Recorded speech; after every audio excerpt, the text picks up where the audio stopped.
Hello mga kabakyard. Ito po ang aking alagang manok. Meron po siyang sakit na sipon at kulugo. I-share ko lang sa inyo ang aking paraan sa paggamot.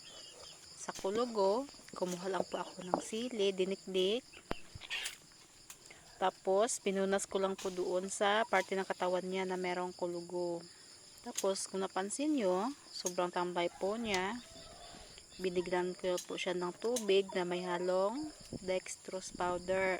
Yan. Pwede po yan sa lahat ng uri ng hayop.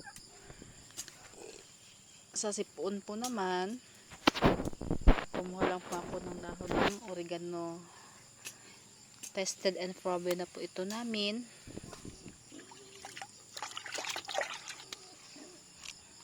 Ayan, kumuha po ako ng marami kasi marami dito sa bakuran ng kubo namin. Ayan, pinakuluan ko lang po.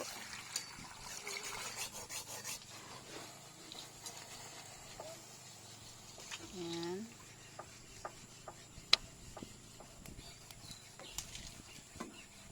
Tapos pinalamig ko muna bago ko binigay sa alaga kong manok.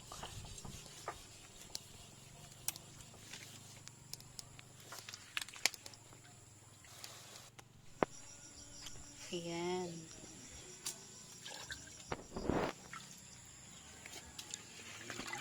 Tapos, binigay ko na po doon sa alaga kong manok na may sakit na sipon.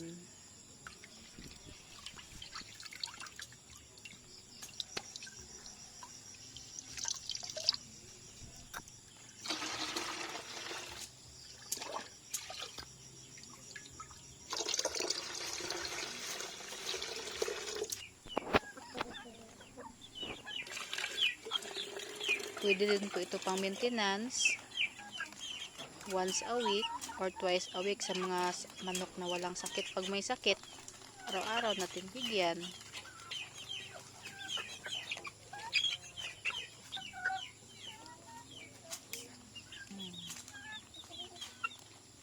At huwag kalimutan yung manok na may sipon, ihiwalay po siya para po hindi mahawaan yung ibang manok na walang sipon.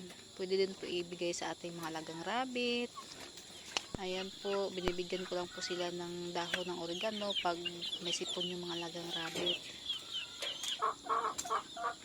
Ayan po, yung mga walang sakit na manok, ihiwalay po. Ayan. Salamat po sa panonood. Sana makatulong. Bless.